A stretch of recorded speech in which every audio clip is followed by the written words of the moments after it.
আমার নবীজি বলেছেন হাত্তা ইয়াবলুগাল আরাকু নিসফাল উজুন, ঘাম হবে কানের লতি পর্যন্ত। হাসরের দিন আপনি দুনিয়াদারি করতে পারবেন না যদি আপনি জিনিসগুলো বুঝেন। অন্তত আপনি বোঝার চেষ্টা করেন, দুনিয়াদারি করেন, হালালভাবে করেন। ঘাম হবে কানের লতি, জাস্ট চোখ দেখা যাবে, শুধু চোখ দিয়ে আপনি দেখবেন কি হচ্ছে কিয়ামতের মাঠে, বাকি এতটুকু ডুবা থাকবে ঘামের নিচে। মানুষ, ফেনীর মানুষ বলে হুজুর আমার আলমারিতে টাকা আছে, 1 লাখ 2 লাখ 5 লাখ সব যা আছে নেন, অন্তত একটু আমার বাচ্চাটাকে বাঁচায় নিয়ে আসেন। সম্ভব না। কত লাশ যে ভেসেছে পানিতে, সব তছনছ। সাজানো ড্রয়িং রুম নাই, সাজানো কিচেন নাই, সাজানো আলমারি নাই, পুরা ঘর সহ উল্টে পড়ে গেছে। এই সামান্য বন্যাতে যদি এমন হয় তাহলে ওটা কেমন হবে? যেদিন ও আখরাজাতিল আরদু আসকালাহা, জমিন ফেটে স্বর্ণের খনি বের হয়ে যাবে, জমিন ফেটে হীরার খনি, রূপার খনি, গ্যাসের খনি, তেলের খনি সব বের হয়ে যাবে। ওয়াকাল ইনসানু মা লাহা, যে মানুষ একটা স্বর্ণের বিস্কিট কোনো মতে আনার জন্য কত তদবির করেছে, একটা স্বর্ণের চেইন হাইজ্যাক করার জন্য কত প্ল্যান করেছে, তার সামনে বিশাল বড় স্বর্ণের খনি পড়ে থাকবে, সে তাকাবেই না ওদিকে। সবাই দৌড়তেছে, সবাই দৌড়তেছে, সবাই দৌড়াচ্ছে, সবাই দৌড়াচ্ছে, সবাই দৌড়াচ্ছে, দৌড়াতে দৌড়াতে দৌড়াতে দৌড়াতে বিশাল এক ময়দানে সবাই দাঁড়িয়েছে। সূর্য এসে গেছে মাথার ঠিক উপরে। ঠিক সেই সময় আল্লাহ বলছেন আইনাল মুলুক, বাচ্চারা কই, অহংকারীরা কই, যারা গরিবদেরকে অত্যাচার করেছিল। ঠিক কিনা কথা জোরে বলে? যারা নিজের আপন ভাইকে এলাকায় থাকতে দেয় নাই, যারা নিজের আপন বোনের সম্পদ দখল করে খেয়ে ফেলেছে, যারা নিজের আপন ভাইয়ের বাড়ি দখল করে তাকে মামলা দিয়ে এলাকা ছাড়া করে দিয়েছে, যারা কথায় কথায় মেরেছে, কথায় কথায় অপমান করেছে, অপদস্থ করেছে, পাওয়ার দেখিয়েছে, অহংকার করেছে, কই তারা, কই? আরে তাদের গায়ে তো কাপড়ও থাকবে না। আল্লাহ বলবেন কই? আইনাল মুলুক, আনাল মালিক, আমি হলাম সবকিছুর মালিক। আরো জোরে বলেন না। 50,000 বছর, 1000 বছর অপেক্ষায় থাকতে হবে বিচার শুরু হওয়ার জন্য। আপনি ওই 50,000 বছর দাঁড়িয়ে থাকার বিষয়টাকে ভুলে গেলেন কিভাবে? আপনি গাছবাড়িয়ার মোড়ে আধা ঘন্টা দাঁড়াইতে পারেন না, 20,000 বার ফোন করেন। আপনি 5 মিনিট দাঁড়াইতে পারেন না, ফোনের উপর ফোন করে পাগল করে ফেলেন আপনাকে, আমাকে, আমাকে, আপনাকে, আমাদেরকে। 50,000 বছর দাঁড়িয়ে দাঁড়িয়ে শুধু অপেক্ষা করতে হবে কখন আল্লাহ বিচার শুরু করবে। এমন বিষয়কে আপনি কিভাবে ভুলে গেলেন? কিভাবে আপনি মোবাইলে বেগানা মেয়ের সাথে সম্পর্কে লিপ্ত হলেন? কিভাবে আপনি এখনো হাসতেছেন? হাইরে যুবক, হাইরে প্রজন্ম, দাঁত দেখা যাচ্ছে কিভাবে? দাঁতগুলো তো আল্লাহর ভয়ে ভেঙে ফেলার দরকার ছিল। যেই দাঁত খিলখিলিয়ে হাসে, কিভাবে জান কবজ হবে, কিভাবে জানটা কবজ হবে, এই হাদিস বলার পর থেকে সাহাবারা আর কোনোদিন হাসে নাই, কোনোদিন হাসে নাই। আমি প্রজন্মকে বলবো খেলা খেলা খেলা, লাথি মারো, মজাক মজাক মজাক, লাথি মারো, ঠাট্টা ঠাট্টা ঠাট্টা, লাথি মারো, মস্কারি মস্কারি মস্কারি, লাথি মারো, মেহেদি অনুষ্ঠানকে লাথি মারো, বিয়ে বাড়িকে লাথি মারো, এই যত রকমের অপসংস্কৃতি, মজাক ঠাট্টা পাপটা তোমার অন্তরকে কালো করে ফেলেছে, তোমার ভিতর থেকে কবরের ভয় চিনিয়ে নিয়েছে, তোমাকে হাসরের কথা ভুলিয়ে দিয়েছে, সে সব প্রোগ্রাম তোমার শত্রু। ঠিক কিনা কথা জোরে বলেন? তোমার বন্ধু হলো একমাত্র রাহমাতাল লিল আলামিন। তোমার বন্ধু হলো ইমামুল আউলিয়া শেখ সুলতান সৈয়দ আব্দুল কাদের জিলানী রহমতুল্লাহ আলাইহি। তুমি আমাকে বলো গত 1 মাসে তুমি দুনিয়ার বন্ধুর জন্য কি কি করেছো, আর কবরে যিনি তোমার সাথে থাকবে, তোমাকে গিয়ে বুকে জড়িয়ে নেবে, ওই নবীর জন্য তুমি কি করেছো? কি করেছো বলো? কাল হাসরের মাঠে ইয়াশফাউ ইয়াউমাল কিয়ামাতি সালাসাতুন আল আমবিয়াউ ওয়াল উলামাউ ওয়াশ শুহাদা। তুমি 3 জনকে পাবা হাসরের মাঠে তোমার পাশে। পাওয়ার আল্লাহ 3 জনকে দেবে। 3 ক্যাটাগরিকে আল্লাহ পাওয়ার দেবে। এখানে তোমার নেতার কথা নাই। আই এম সো সরি, আমি ক্লিয়ার বলছি। একমাত্র পাওয়ার থাকবে আল্লাহর দেওয়া পাওয়ার নবীদের কাছে, আলেমদের কাছে, শহীদদের কাছে।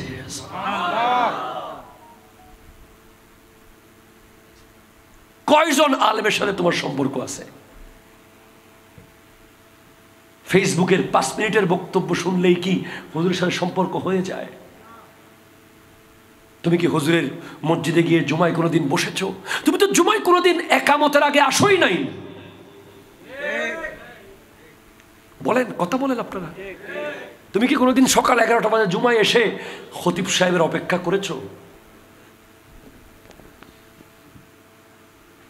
তুমি 90 মিনিট ফুটবল খেলা দেখার পরে আরো 10 মিনিট, আরো আধা ঘন্টা প্রস্রাব চেপে ধরে রাখো, আর জুমার দিন যদি 2 মিনিট বক্তব্য বেশি দেয় হুজুরে, তোমার চোখ তখন ঘুরি খেয়ে ফেলতে চায়। বলেন, আমি ভুল বললে আপনি বলেন। সভাপতি এমন ভাবে তাকায় যে যেমন ঘড়ির ব্যাটারি ফুরে যাবে ভয়ে। এখন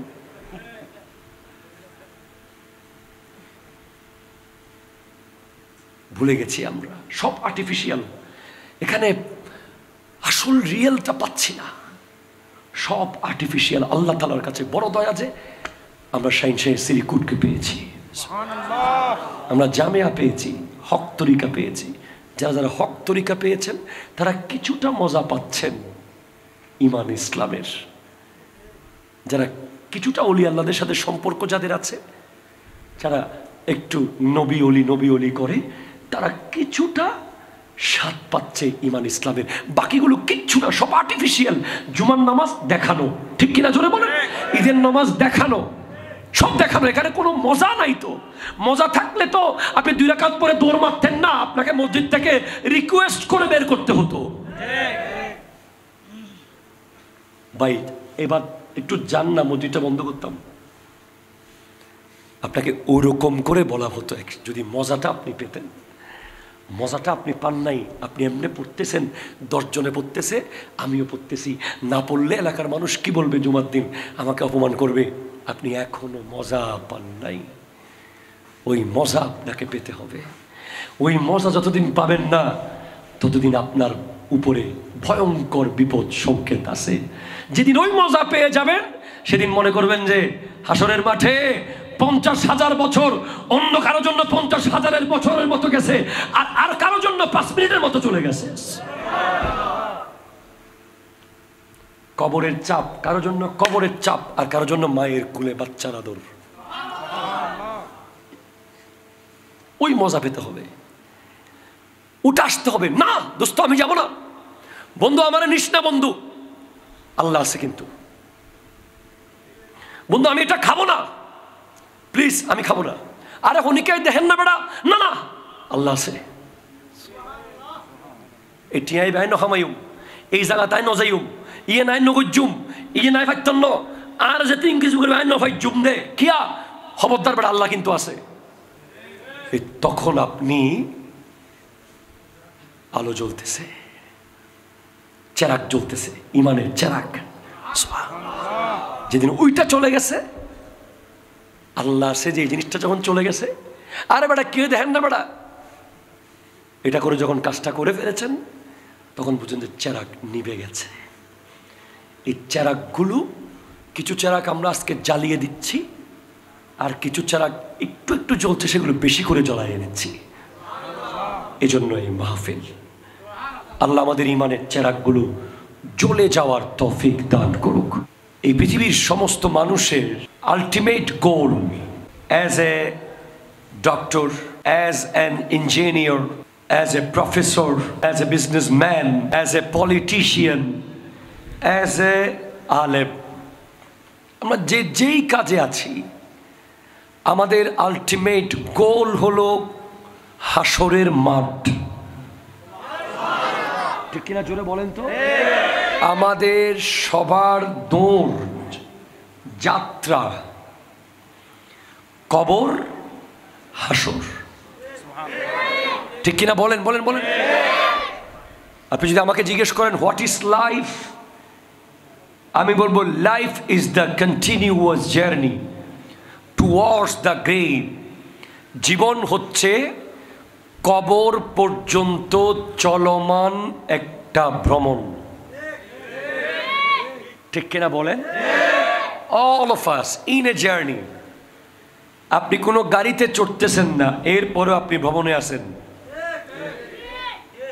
আপনি কোনো বিমানে চড়ছেন না, আপনি না রেলগাড়িতে চড়ছেন, না বাসে চড়ছেন, না ট্যাক্সিতে, না বাইকে।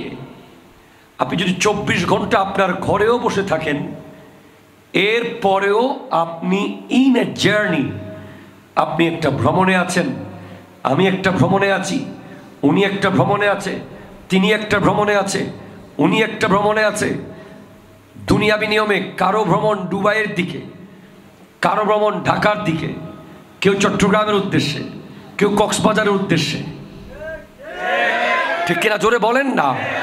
আপনি গাছবাড়িয়ার মোড়ে গিয়ে দাঁড়ালে, ভাই কই যাবেন? চিটাং যাব। ভাই আপনি কই যাবেন? কক্সবাজার যাব। ভাই আপনি কোথায় যাবেন? ঢাকা যাব। ভাই আপনি কই যাবেন? এয়ারপোর্ট যাব, দুবাইয়ের ফ্লাইট। দুনিয়াবি ভ্রমণ মুখতালিফ, কিন্তু আসল ভ্রমণ সবাই একদিকে, কবর। ঠিক কিনা কথা জোরে বলে? আপনারও যাত্রা কবরের দিকে, আমারও যাত্রা কবরের দিকে, ইনারও যাত্রা কবরের দিকে, ওনারও যাত্রা। এখন ভ্রমণ যত স্মুথ হয়, আমি বুঝাইতে পারতেছি কিনা আমি জানি না, ভ্রমণ স্মুথ হওয়ার জন্য মানুষ ভালো গাড়ি নেয়। জি ঠিক কিনা বলেন? আপনি আমাকে বলছেন চন্দনাইশ থেকে আপনি ঢাকা যাবেন, আপনি সেন্ট মার্টিনের একটা স্লিপার বাস আছে, অথবা বলছেন যে ইম্পেরিয়াল এক্সপ্রেস এর স্লিপার বাস আছে। আরো আপডেট যাবেন, হুজুর আমাদের চন্দনাইশ গাছবাড়িয়ায় ল্যান্ড ক্লোজার প্রাডো ভাড়া পাওয়া যায়, আপনি একটা নিয়ে যেতে পারেন। আরো আপডেট যাবেন, তাহলে আপনি একটু কষ্ট করে কক্সবাজার যান, ওখান থেকে বিমানে উঠে আপনি ঢাকা চলে যান। ভ্রমণ যত আরাম চান, গাড়ি তত ভালো হতে হবে। ঠিক কিনা বলেন? কবরেরও রাস্তায় যাওয়ার যে হাইওয়ে রোডে আমরা চলছি, যে রোডের আলটিমেট ডেস্টিনেশন কবর, হাসর, জান্নাত, সুবহানাল্লাহ বলতেছে না? যে রোড দিয়ে আমরা যাব, এটা ঢাকা চিটাং চন্দনাইশের রোড না, এই রোডের নাম হলো আহলে সুন্নাত ওয়াল জামাত। ঠিক কিনা বলেন? এই গাড়ির চাকা হলো 4টা, একটা চাকার নাম কোরআন, আরেকটার নাম সুন্নাহ, আরেকটার নাম আহলে বাইত, আরেকটার নাম সাহাবা। এই 4 চাক্কার গাড়ি নিয়ে আমরা হাইওয়ে রোডে যাব। 3 চাক্কার হলে রিক্স আছে, জি জি জি, 3 চাক্কার গাড়ি ঢাকা সিটাং রোডে চলতে পারবে? বাসের বাতাসের লগে পড়ে যাবে। 2 চাক্কার মোটর সাইকেল কি যাবে? 1 চাক্কার কোনো গাড়ি তো নাই, ঠিক কিনা জোরে বলেন। তো ওখানে কি হচ্ছে নিউজ দেখো। আগে তুমি সাইদাবাদ নামবা, তুমি খিলগাঁও ফ্লাইওভারের সামনে নামবা, তুমি ওই যে ঢাকার বাস আরামবাগ, চট্টগ্রাম একে খান নামবা, একটু খবর নাও তো সব ঠিক আছে কিনা। না না, আসিয়েন না, আসিয়েন না, ওখানে গন্ডগোল হচ্ছে। কথা কয় না, ঠিক কিনা জোরে কথা কয় না। কক্সবাজার যাব না, যায়েন না, সমুদ্র উত্তাল, পানি মাথার উপরে, ঠিক কিনা কথা কয় না। সিলেট যাব না, যায়েন না, তুফান হচ্ছে। রাজশাহী যাব, যায়েন না, ভূমিকম্প হচ্ছে। না গিয়ে পেরেছি, গেলাম না কক্সবাজার, ঠিক কিনা, গেলাম না ঢাকা, একদিন পরে গেলাম, নাহলে গেলাম না, কি হবে। কিন্তু হাসরের মাঠ, আরো জোরে বলেন না সুবহানাল্লাহ। হাসরের মাঠ, the day of judgment, the day of judgment, the court of Allah, the day of judgment, যাকে আরবিতে বলা হয়েছে আল হাক্কা, বলা হয়েছে আল কারিয়া, বলা হয়েছে আসসা, বলা হয়েছে ইয়াউমুদ্দিন, ইয়াউমুল কিয়ামা। আপনাকে যেতে হবে, ফেস করতে হবে। আমি ঢাকাকে ফেস করলাম না, অসুবিধা নেই, কক্সবাজার ফেস করলাম না, कोई बात नहीं, রাজশাহী জীবনে গেলাম না, कोई টেনশন नहीं है, সিলেট জিন্দগিতে না গেলে কি আর হবে। কিন্তু হাসরের মাঠে না যাওয়ার কোনো সুযোগ নাই, নাই নাই নাই নাই নাই নাই।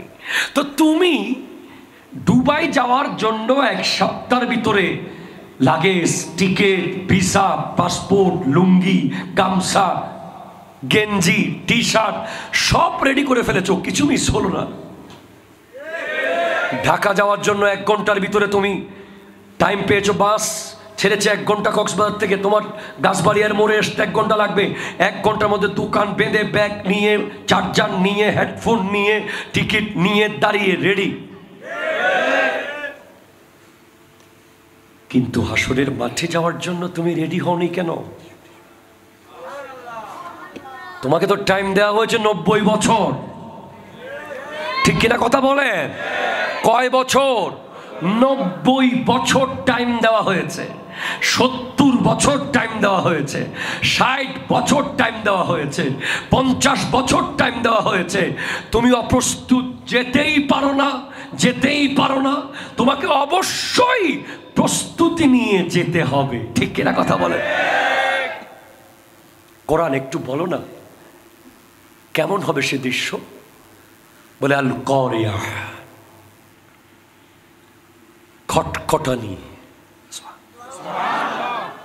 টকটককারী যে দরজায় এসে নক করছে। মাল কারিয়া, কারিয়া কি? ওমা আদরাকা মাল কারিয়া, আপনি কি জানেন কারিয়া কি? এই হাই হাই হাই, আল কারিয়াতু মাল কারিয়া ওমা আদরাকা মাল কারিয়া ইয়াউমা ইয়াকুনুন নাসু কাল ফারাশিল মাবসুস, সেদিন মানুষ পতঙ্গের মতো বিক্ষিপ্ত হয়ে যাবে। পতঙ্গের মতো, পোকা পোকা। হঠাৎ বাতাস আসলে পোকারা 1 জররা দাঁড়িয়ে থাকতে পারে, উড়ে চলে যায় তুফানের মতো। সেদিন বড় বড় পালোয়ানরা পোকার মতো উড়বে। সেদিন বড় বড় বাদশার সিংহাসন উঠতে থাকবে। সেদিন বড় বড় অ্যারিস্টোক্রেট বিল্ডিং উড়বে। সেদিন বড় বড় গাড়ি বাড়ি পাওয়ার ক্ষমতা যশ খ্যাতি সব ছেড়ে মানুষ পালাবে। আরে মানুষ কি, মানুষের ওজন বেশি হলে 70 কেজি 80 কেজি। ওয়াতাকুনুল জিবালু কাল ইহনিল মানফুশ, পাহাড়গুলো তুলার মতো উড়বে, তুলার মতো। আল্লাহু আকবার বলেন, আল্লাহু আকবার। এই হায় হায়, আমি আপনাকে কি করে বুঝাই? আল্লাহ তুমি কোরআনে এত ক্লিয়ার করে কেন বলে দিলে? কেন এত ক্লিয়ার করে বললে আল্লাহ? যাতে বান্দারা প্রস্তুতি নিতে পারে, টু টেক প্রিপারেশন। অনেক সময় আপনি ঢাকা গিয়ে দেখছেন শাহবাগ মোড়ে মারাত্মক আন্দোলন চলতেছে, আপনি জানতেন না। 10 ঘন্টা আপনি জামে বসে আছেন। অনেক সময় আপনি খাগড়াছড়ি গিয়ে দেখতেছেন হুলস্থুল মারামারি চলতেছে। আপনি মারামারির মধ্যে গিয়ে পড়েছেন অপ্রস্তুত অবস্থায়, আফসোস করছেন, কাশ যদি জানতাম, কাশ যদি জানতাম, আগে থেকে জানতাম, কোনোদিন আসতাম না, কোনোদিন আসতাম না, কোনোদিন আসতাম না। কিন্তু কোরআন বলছে কিয়ামত কেমন হবে জানাচ্ছি, জানিয়ে দিচ্ছি তোমাকে, তোমাকে জানিয়ে দেওয়া হচ্ছে। হাযা নাযীরুম মিনান নুযুরিল উলা, কে জানাচ্ছে? সতর্ককারী। তার নাম কি? মুহাম্মাদুর রাসূলুল্লাহ সাল্লাল্লাহু আলাইহি ওয়াসাল্লাম। জোরে বলেন সুবহানাল্লাহ। আমার নবী বলেছেন বুইস্তু আনা ওয়াস সাআতু, আমি এবং কিয়ামত একসাথে প্রেরিত হয়েছি। নবীজির সাথে সাথে কিয়ামতও এসেছে। জাস্ট এটাকে হাযা নাযীরুম মিনান নুযুরিল উলা আসিফাতিল আসিফা লাইসা লাহা মিন দুনিল্লাহি কাশিফা। আল্লাহ ছাড়া কেউ এটাকে দেখাতে পারবে? এটাকে কেউ বন্ধ করতে পারবে না। ভূমিকম্প এসেছে, আজান দিয়ে বন্ধ করেছি। জি ঠিক কিনা? জোরে বলেন। সুনামি এসেছে, দোয়া ইউনুস পড়ে পড়ে বন্ধ করেছি। তুফান এসেছে, বাচ্চাদেরকে দিয়ে কোরআন তিলাওয়াত করিয়ে করিয়ে তুফান ঠিকিয়েছি। কিন্তু কিয়ামত এটাকে কেউ ঠেকাতে পারবে না। পৃথিবীতে একটা বিশাল বড় প্ল্যান চলছে। প্রতিদিন মিলিয়ন মিলিয়ন ডলার খরচ করা হচ্ছে শুধু এই প্রজন্মকে ভুলিয়ে দেওয়া। কি ভুলিয়ে দেওয়া? সে আল্লাহর সামনে দাঁড়াবে, সে নবীর সামনে দাঁড়াবে, তাকে বিচারের কাঠগড়ায় দাঁড়াতে হবে, তাকে জবাব দিতে হবে, তাকে হিসেব দিতে হবে। এই কথাগুলো ভুলিয়ে দেওয়ার জন্য আজ গোটা পৃথিবীর ইহুদি নাসারারা মিলিয়ন মিলিয়ন ডলার খরচ করছে এই যুবকদেরকে শুধু এটা ভুলিয়ে দেওয়ার জন্য যে পৃথিবী সবচেয়ে মজা, পৃথিবী সবচেয়ে মজা, কবর বলতে কিছু নাই, হাসর বলতে কিছু নাই। ঠিক কিনা কথা বলেন? Just try to forget. You are trying to forget the grave and day of judgment. তুমি চেষ্টা করতেছো ভুলে থাকবো। কিভাবে চেষ্টা করেছো?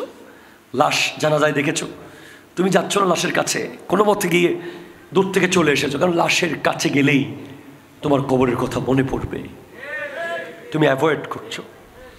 তুমি কি জানো জানাজার নামাজের পরে দোয়া কেন বন্ধ করা হয়েছে? জানাজার নামাজের পরে দোয়া করা বন্ধ করার উদ্দেশ্য হলো প্রজন্ম যেন লাশটা না দেখে।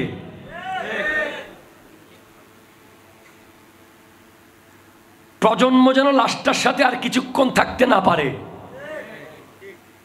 প্রজন্মকে নিয়ে যখন দোয়া করা হবে, আল্লাহ অমুকের বেটা অমুককে আজ তোমার হাতে তুলে দিচ্ছি, আল্লাহ আজকে থেকে তাকে দেখার কেউ থাকবে না। সে আজকে থেকে আর কোনো বেডরুম থেকে দরজা খুলে বের হবে না। সে জানালা দিয়ে কাউকে আর উকি দেবে না, সে কাঁদলে আর কেউ শুনবে না, সে হাসলে আর কেউ শুনবে না।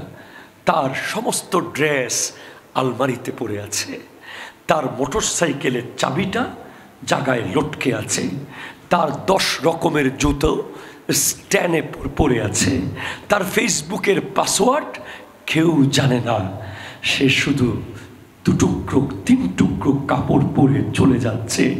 এই কথাগুলো যখন হুজুর মুনাজাতের ভেতরে বলে, তখন ওই যুবক যে যেতে যেতে যেতে জাহান্নামের দরজায় চলে গিয়েছে, হঠাৎ তার ভিতরে একটা চিন্তা আসে, কাশ আমাকে তো শুতে হবে এই জায়গায়, আমিও তো লাশ হবো একদিন, আমারও তো জানাজা হবে, আমাকেও তো কাফন পরানো হবে।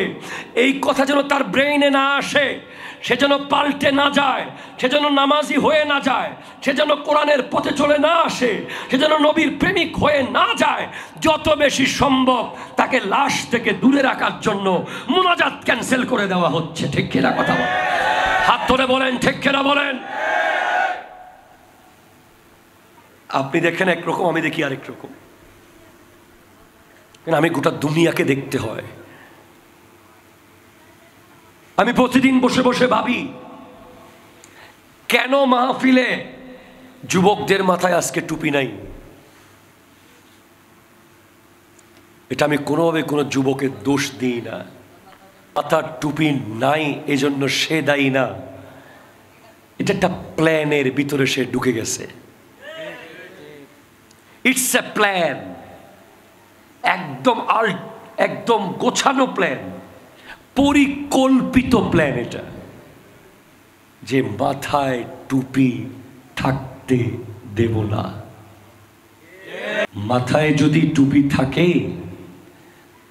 আপনি কি গাছবাড়িয়ার মোড়ে দাঁড়িয়ে কোন নারীকে টিটকারি মারতে পারবেন?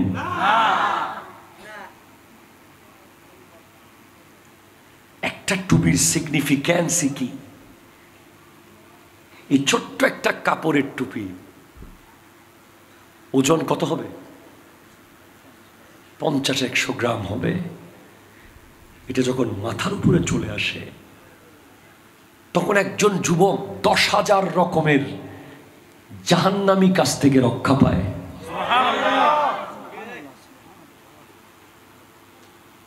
সে চাইলেই ওই মেয়ের দিকে তাকিয়ে একটা ব্যাড কমেন্ট করতে পারবে না, টুপি তার মুখ বন্ধ করে রাখবে। সে চাইলে একটা সিগারেট ধরিয়ে টান মারতে পারবে না, টুপি তার হাত বন্ধ করে রাখবে। সে চাইলেই কাউকে বাবা মা ধরে গালি দিতে পারবে না, টুপি তার কলবকে চেপে ধরে রাখবে। সে চাইলেই ঘুষি মেরে দিতে পারবে না, সে চাইলে চোয়ার মারতে পারবে না, সে চাইলেই যা তা করতে পারবে না। সে যা করবে তা কোরআন অথবা হাদিস অনুযায়ী হবে, কারণ টুপি তাকে গাইডলাইন করছে। ঠিক কিনা কথা জোরে বলেন? আপনি যদি আমাকে এই ড্রেস পরা অবস্থায় 10,000 কোটি টাকাও দেন, যদি বলেন যে গাছবাড়িয়ার মোড়ে গিয়ে আপনি একটা গান গান, 10,000 কোটি টাকা দিলেও পারবো না আমি। কারণ এই ড্রেস ইসলামকে রিপ্রেজেন্ট করছে, এই ড্রেস রিপ্রেজেন্ট করছে ইসলামকে। আমি ইসলাম, মানে আমার চলা, আমার ফেরা, আমার কথা, আমার বলা, আমার উঠা, আমার বসা, এটাই হলো ইসলাম। এটার মধ্যে যদি কোনো ঘাটতি হয়, আমি ইসলামকে আমার মতো করে ব্যবহার করে বিশাল বড় জুলুম করেছি। ঠিক কিনা কথা জোরে বলেন? আমার মুসলমান বলার, নিজেকে মুসলমান দাবি করে কোনো রাইট নাই। আমার নাম যদি এই মাদ্রাসায় খাতায়, হাজিরা খাতায় না থাকে, আমার রাইট নাই যে আমি নিজেকে এই মাদ্রাসার ছাত্র বলবো। আমার নাম ইসলামের খাতায় আছে কিনা? আমি জোর করে শুধু ঈদের দিন মুসলমান হলে হবে? আমি কুরবানির দিন মুসলমান আর আমি জুমার দিন মুসলমান না। এজন্য খাজা মঈনুদ্দিন চিশতি রহমতুল্লাহ আলাইহি একজনে যদি 90 লাখ মুসলমান বানাতে পারে, আমরা 17 কোটি মিলে কেন আর 3 কোটিকে মুসলমান বানাইতে পারলাম না? পারি নাই তো। কেন পারি নাই? কারণ ওরা দূর থেকে দেখতেছে যে মুসলমানের ছেলে ইহুদিদের মতো চুল কাটতেছে। যে চুল কেটে দিচ্ছে সেও তো বিধর্মী, সে তোমার থেকে ইসলাম কি নিবে? তুমি সেলুনে গিয়ে যখন চুলগুলো কাটতেছো ইহুদিদের মতো, তখন তো সে মেসেজ পেয়ে গেছে যে ইসলাম ধর্মে আর কি থাকবে। সে যখন দেখতে তুমি সেলুনে গিয়ে যেখানে দুনিয়ার সব ময়লা আবর্জনা ফেলা হয়, তুমি নবীর সুন্নাহ কেটে সেখানে ফেলে দিচ্ছ। We have to change. ওয়াজ বহু রকম করে করা যায়। দু একটা কান্নার ওয়াজ করে আপনাদেরকে কান্না করিয়ে চলে যাওয়া যায় না। আপনাকে জাগিয়ে দেওয়া আমার দায়িত্ব। আপনি ঘুমিয়ে আছেন, আপনার চোখটা বন্ধ হয়ে আছে, আমি চাচ্ছি চোখটা খুলে দিতে। সেলুনের ওই আবর্জনার বালতিতে বা জারে দুনিয়ার সমস্ত মানুষের চুল ময়লা ফেলা হয়। ওখানে গিয়ে যখন আপনি নবীর সুন্নাহ কেটে ফেলে দিচ্ছেন, তখনই উনি মেসেজ পেয়ে গেছে যে ইসলাম মনে হয় এরকম। আপনার দোকানে যখন সে বাজার করতে এসেছে, আপনি যখন তাকে 2 নাম্বারই করতেছেন, ওজনে কম দিচ্ছেন, বলছেন একটা দিচ্ছেন আর একটা, সে কিচ্ছু বলে নাই, চলে গেছে, বাট সে ইসলাম কি সেটা নিয়ে ভিতরে ভিতরে চিন্তা করতেছে। আমরা প্রত্যেকে দায়ী। আপনি আমাকে প্রশ্ন করেন, জয়নুল আবেদিন হুজুর আপনি কক্সবাজার বিচে গিয়ে লাফান না কেন? কারণ আমি মনে করি ইসলামের অসম্মান হবে। আপনি গাছবাড়িয়ার মোড়ে গান গাইতে পারবেন না কেন? বহু মুসলমানের ছেলে তো গাচ্ছে না, ইসলামের অবমাননা হবে। আপনি কেন আপনার বিবিকে নিয়ে মার্কেটে ঘুরতে পারেন না? কারণ ইসলামের অবমাননা হবে। আমাকে দেখলে মানুষ দূর থেকে বলতে হবে ইসলাম এত সুন্দর, মানুষটা এত সুন্দর করে সালাম দিল, এত আদব করে কথা বলল, আজান দেওয়ার সাথে সাথে মসজিদে গেল, নিজে না খেয়ে খাওয়ালো, দোকানের মধ্যে সবচেয়ে ভালো প্রোডাক্ট দিল, ব্যবসায়ী 2 নম্বরই করলো না, আমাদের সাথে বিপদ আপদে পাশে দাঁড়ালো। হ্যাঁ, এটাই তো ইসলাম, আমি তো এটাই চাই। নেন আমাকে কালিমা পড়িয়ে দেন। ইসলাম তো তলোয়ার দিয়ে আসে নাই, ইসলাম গুলি দিয়ে আসে নাই, ইসলাম এসেছে আদর্শ দিয়ে। কোথায় এখন? কই আপনি? টুপি কই আপনার মাথায়? টুপি নিয়ে গেছে। কেন নিয়ে, কিভাবে নিছে? যদি আপনি নবীজির সুন্নাহ মতো চুল কাটতেন, হয়তো বাবরি অথবা এক্সাইজ, তাহলে আপনি টুপিটা মাথায় রাখতে পারতেন। এখন আপনি এমনভাবে চুল কেটেছেন, আপনার নফস আপনাকে বলছে তোর চুলটা একটু আয়নায় দেখতো কেমন লাগে। আপনি এখন গাড়ির গ্লাস দেখলেই এমন করেন, ফার্নিচারের দোকান দেখলেই, ঠিক কিনা কথা জোরে বলেন? মোটর সাইকেলের লুকিং গ্লাস দেখলেই। এই করার জন্য এক সময় বলতেছে আর টুপি কয়বার খুলবো কয়বার দেখবো, একেবারে পকেটেই নিয়ে ফেলি। টুপি আস্তে করে পকেটে গেছে। পকেটে যাওয়ার পর 1 দিন 2 দিন মনে ছিল পকেটে নেওয়ার, 3 দিনের দিন টুপি আর পকেটে নেওয়ার কথা মনে নাই। জুমাতে টুপি ছাড়া, মাগরিবের টুপি ছাড়া, আসরের টুপি ছাড়া, ফজরের টুপি ছাড়া, মাহফিলের টুপি ছাড়া, এখন অভ্যস্ত হয়ে গেছে। এয়ারপোর্টের মসজিদে নামাজ পড়াচ্ছে টুপি ছাড়া। ইমাম সাহেব না, আমরা হুজুরে দাঁড়িয়ে আছি, একজন জিন্সের প্যান্ট পরে নামাজে গেছে গা ইমামতিতে, ঢাকা এয়ারপোর্টে। আমি হা করে তাকাই আছি, কিরে? উনি একদম গিয়ে ডাইরেক্ট 1 কামড় দেন, জিন্সের প্যান্ট, মাথায় টুপি নাই, যা পড়াইছে আর কি, এগুলো আর কি বলবো। পরে জানতে চাইলাম টুপি লাগবে না, টুপি দেওয়া কি ফরজ? শিখিয়ে দেওয়া হয়েছে মাথায়, টুপি দেওয়া কি ফরজ? কালকে দেখবেন 3/4 প্যান্ট পরে ইমামতি করতেছে, সেদিন আর বেশি দেরি নয়। আপনি যখন ইসলামের হারাম যেটা করে দিয়েছে, সতর দেখানো হারাম, সতর ঢাকা ফরজ, ওটাকে যখন আপনি খুলে আপনি 3/4 প্যান্ট পরে হাঁটতে পেরেছেন, এটার মসজিদে যেতে কতক্ষণ লাগবে? নাই, এখানে তো নাই, তাহলে এই ওয়াজে তো দরকার নেই। এখানে সব তো ওলি আল্লাহ মাশাআল্লাহ আছে। এখানে 3/4 প্যান্ট পরে এমন যুবক কি আছে? হ্যাঁ, তাদেরকে আমি বলছি, যারা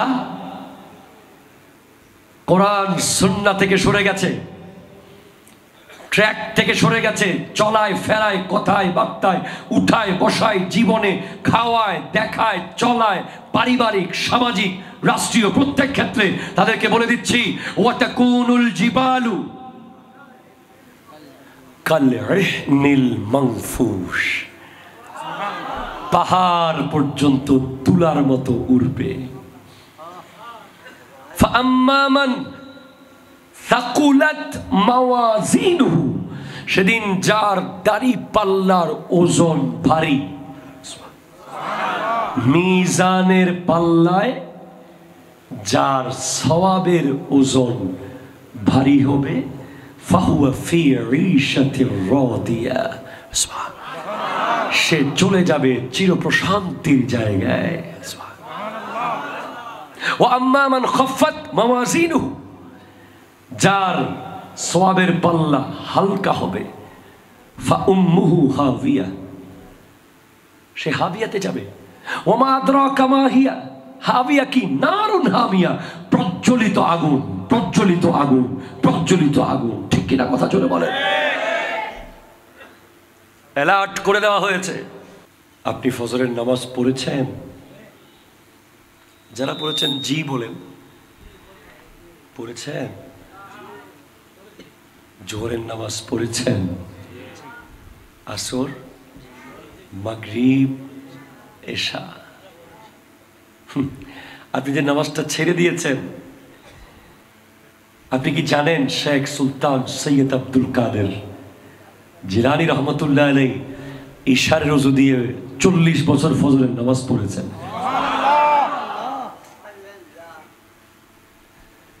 আপনি কে? কে আপনার বাবা? কে আপনার মা? উনি বাবার দিক থেকে হাসানি, মায়ের দিক থেকে হোসাইনি।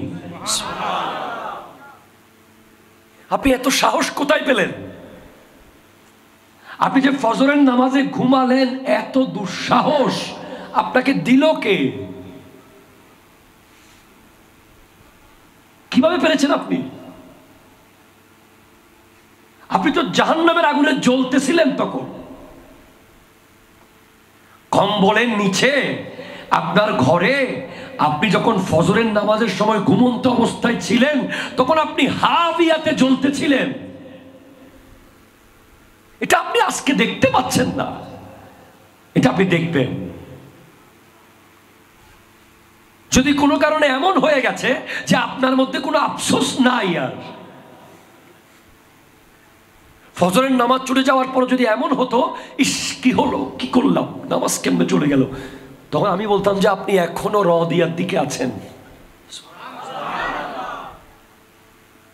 আর যখন এমন হয়ে গেছে যে আপনি ফজরের নামাজ ছুটে যাওয়ার পরে আপনার মধ্যে কোনো আফসোস ছিল না, কোনো টেনশন ছিল না, জোহর চলে গেছে কোনো আফসোস করেন নাই, আসর চলে গেছে কোনো টেনশন করেন নাই, আপনি হাবিয়ার দরজায়।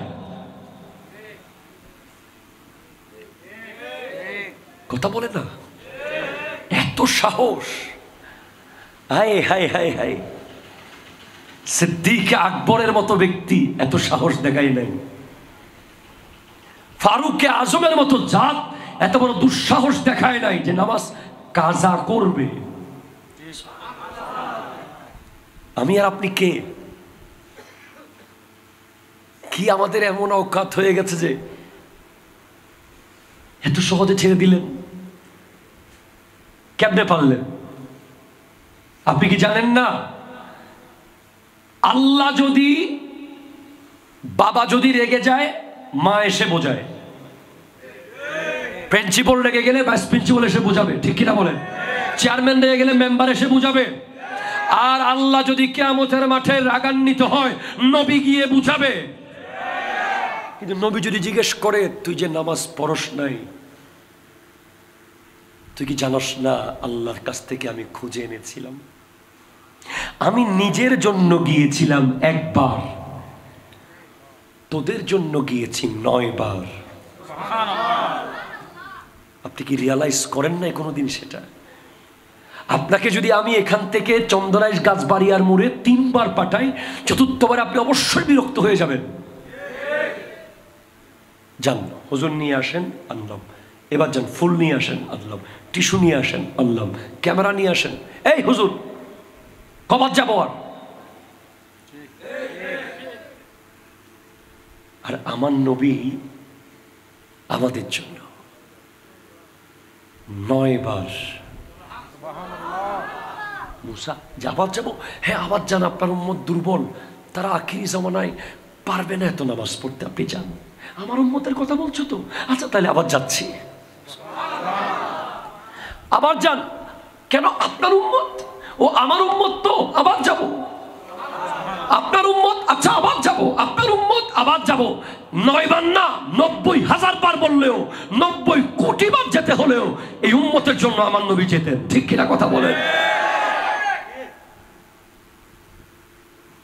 নিজের জন্য গিয়েছেন একবার, উম্মতের জন্য গিয়েছেন 9 বার। আপনি সেই নবীর হাসরের মাঠে চেহারা দেখাতে পারবেন তো? আমি আপনাকে জান্নাত জাহান্নাম এগুলো পরে, আগে আমি যখন পড়া শিখে আসি না, আমি শিক্ষকের সামনে দাঁড়াতে লজ্জা পাই। আমি যখন অফিসে দেরিতে যাই, বসের সামনে দাঁড়াতে লজ্জা পাই। চুরি করে এদিক সেদিক করে ঢুকে যেতে হয়। আপনি নবীর সামনে দাঁড়াতে পারবেন তো? নবী যদি বলে আমি তো নামাজ আল্লাহ তো জোর করে দেয় নাই, আমি তোদের জন্য আল্লাহর কাছ থেকে খুঁজে নিয়েছিলাম।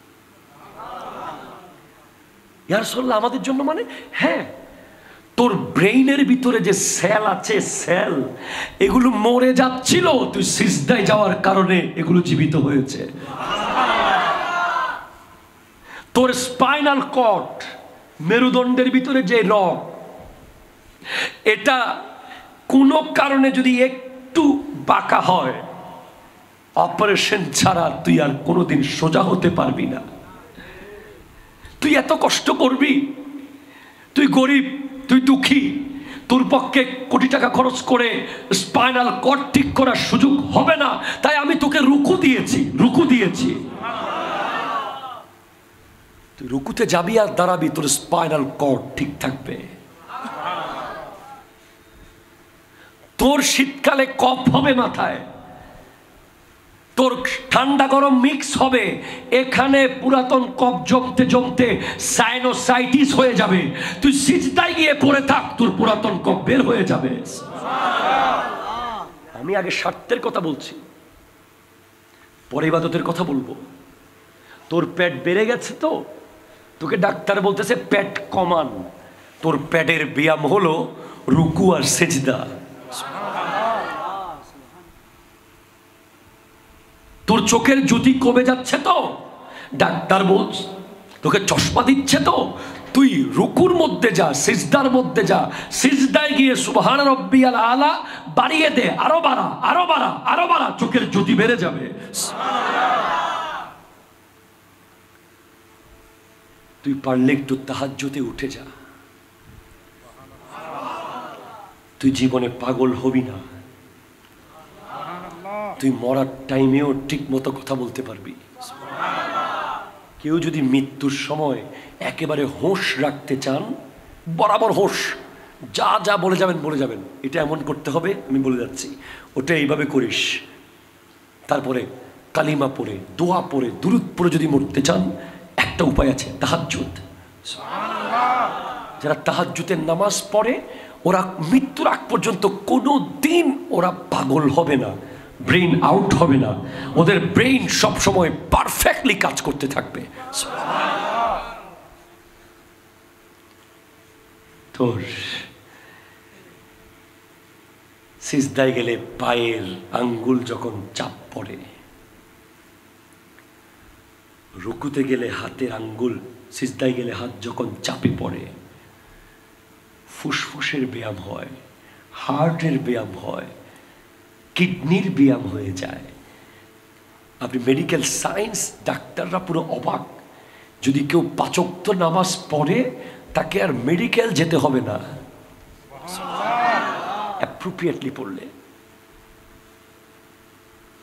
এভাবে যখন আল্লাহু আকবার বলি, কানের লতির সাথে লাগাই, তখন বিদ্যুৎ আয়ন হয়, এখানে একটা বিদ্যুৎ তৈরি হয়।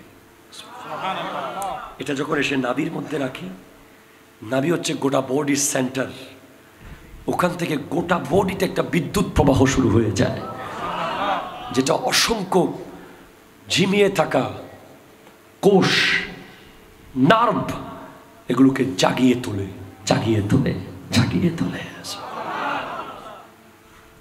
এটা তো 1।